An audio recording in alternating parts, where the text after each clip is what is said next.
కాంగ్రెస్ సర్కార్ కీలక అంశాలను గాలికొదిలేస్తోంది.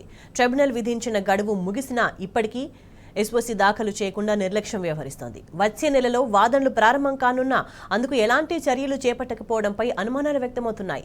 రాజకీయాలే పరమావధిగా శ్వేతపత్రాలను విడుదల చేస్తూ ప్రాజెక్టుల చుట్టూ తిరుగుతున్నదే తప్ప కీలకమైన ట్రిబ్యునల్కు సంబంధించిన అంశాలపై దృష్టి సారించలేదు.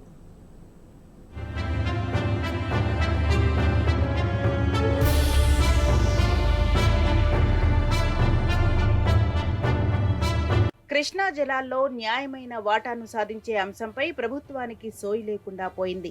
రాజకీయాలే పరమావధిగా శ్వేతపత్రాలను విడుదల చేస్తూ ప్రాజెక్టుల చుట్టూ తిరుగుతున్నదే తప్ప కీలకమైన ట్రిబ్యునల్కు సంబంధించిన అంశాలపై దృష్టి సారించలేదు. వచ్చే నెల నుంచి వాదనలు ప్రారంభం కావాల్సి ఉండగా అందుకు సంబంధించిన స్టేట్మెంట్ ఆఫ్ కేసును దాఖలు చేయలేదు.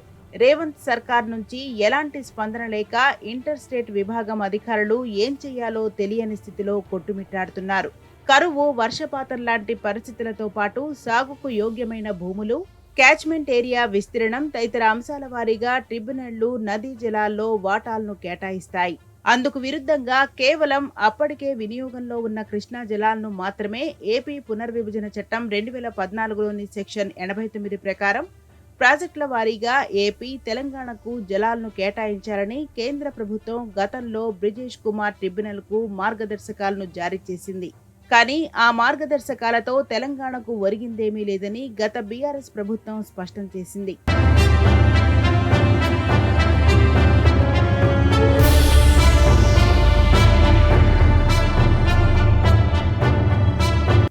అంతర్రాష్ట్ర జల వివాదాల చట్టం 1956లోని సెక్షన్ 3 ప్రకారం ట్రిబ్యునల్కు విచారణ చేసే అధికారం కల్పించాలని సుదీర్ఘ పోరాటం చేసింది. దీంతో దిగివచ్చిన కేంద్రం సెక్షన్ 3 ప్రకారం కృష్ణా జలాలను పంపిణీ చేయాలని కృష్ణా జల వివాద ట్రిబ్యునల్ 2కు గతేడాది అక్టోబర్లో నూతన మార్గదర్శకాలను జారీ చేసింది. ఉమ్మడి ఏపీకి కేటాయించిన జలాలను ఇరు రాష్ట్రాల మధ్య పునః పంపిణీ చేయాలని, గోదావరి డైవర్షన్ ద్వారా వచ్చే 45 టీఎంసీల నీటి విషయాన్ని కూడా తేల్చాలని ట్రిబ్యునల్కు సిఫారసు చేసింది. దీంతో నూతన మార్గదర్శకాల ప్రకారం విచారణ చేపట్టేందుకు బ్రిటిష్ కుమార్ ట్రిబ్యునల్ 2 సిద్ధమైంది. తెలంగాణకు అత్యంత కీలకమైన కృష్ణా జలాల్లో న్యాయమైన వాటా సాధన కోసం ట్రిబ్యునల్ ఎదుట వాదనలు వినిపించాలంటే రాష్ట్ర ప్రభుత్వం అంతర్రాష్ట్ర అంశాల్లో అనుభవజ్ఞులైన సమర్థులైన అధికారులు, సహాయకులను ఇంటర్ స్టేట్ విభాగంలో నియమించాలి. వారికి ఈఎన్సీ జనరల్ ఎప్పటికప్పుడు దిశానిర్దేశం చేస్తుండాలి. కానీ ప్రస్తుతం ఆ పరిస్థితే లేకుండా పోయింది. శ్వేతపత్రం తయారీ, మేడిగడ్డ పర్యటనపై దృష్టి సారించినంతగా ఇంటర్ స్టేట్ విభాగంపై, ట్రిబ్యునల్ అంశంపై ఇప్పటికీ దృష్టి సారించలేదు. ఇంటర్ స్టేట్ అధికారులతో ప్రత్యేక సమావేశాన్ని నిర్వహించి వారికి దిశానిర్దేశం చేసేందుకు ఇప్పటి వరకు ఎలాంటి చర్యలు చేపట్టలేదు. మరోవైపు ఇంటర్ స్టేట్ విభాగం సిఈ మోహన్ కుమార్ ఇటీవల 4 రోజుల సెలవుపై వెళ్లడంతో ప్రభుత్వం ఆ బాధ్యతలను ఈఎన్సీ జనరల్ వద్ద విధులు నిర్వర్తిస్తున్న చీఫ్ ఇంజనీర్ శంకర్ నాయక్ కు అప్పగించి చేతులు దులిపేసుకున్నది.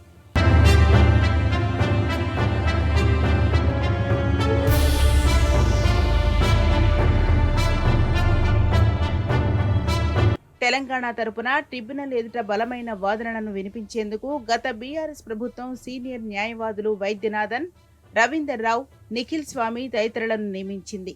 కానీ ప్రస్తుత రేవంత్ సర్కార్ తమను కొనసాగిస్తుందా లేదా అనే డైలమాలో పడిపోయిన ఆ న్యాయవాదులు విచారణకు సంబంధించిన అంశాలను పొందుపరచడానికి సంశయాన్ని వ్యక్తం చేస్తున్నట్టు సమాచారం. ప్రభుత్వం నుంచి స్పష్టమైన హామీ వస్తే తప్ప ట్రిబ్యునల్కు సంబంధించిన అంశాలను ముట్టుకోకూడదనే భావనలో వారు ఉన్నట్టు తెలుస్తున్నది. అయినప్పటికీ అంతర్రాష్ట్ర జల విభాగం అధికారులతో గాని, న్యాయవాదులతో గాని రాష్ట్ర ప్రభుత్వం ఇప్పటి వరకు సమావేశాన్ని నిర్వహించలేదు. దీంతో ఏం చేయాలో తెలియక అంతర్రాష్ట్ర జల విభాగం అధికారులు దిక్కుతోచని స్థితిలో ఉన్నారు. కృష్ణా జలాల్లో న్యాయమైన వాటా దక్కాలంటే ట్రిబ్యునల్ ఎదుట తెలంగాణ ప్రభుత్వం బలమైన వాదనలు వినిపించాల్సి ఉన్నది. కృష్ణా జలాల కేటాయింపులో గతంలో జరిగిన అన్యాయంతో పాటు న్యాయపరంగా ప్రస్తుతం ఎంత వాటా వస్తుంది, ఏ కారణంతో జలాలను కేటాయించాలి, అందుకు గల ఆవశ్యకతలేంటి అనే విషయాలను సహేతుకంగా ట్రిబ్యునల్కు వివరించాల్సి ఉన్నది. దీనినే స్టేట్మెంట్ ఆఫ్ కేస్ అంటారు. దీన్ని 6 నెలల్లోగా దాఖలు చేయాలని ట్రిబ్యునల్ గతేడాది నవంబర్లో ఇరు రాష్ట్రాలను ఆదేశించింది. ఈ గడువు ఈ నెల 14తోనే ముగిసింది. వచ్చే నెల 5, 6, 7 తేదీల్లో ట్రిబ్యునల్ విచారణ కొనసాగనుంది. కానీ రాష్ట్ర ప్రభుత్వం ఇప్పటికీ ఎస్ఓసిని దాఖలు చేయలేదు.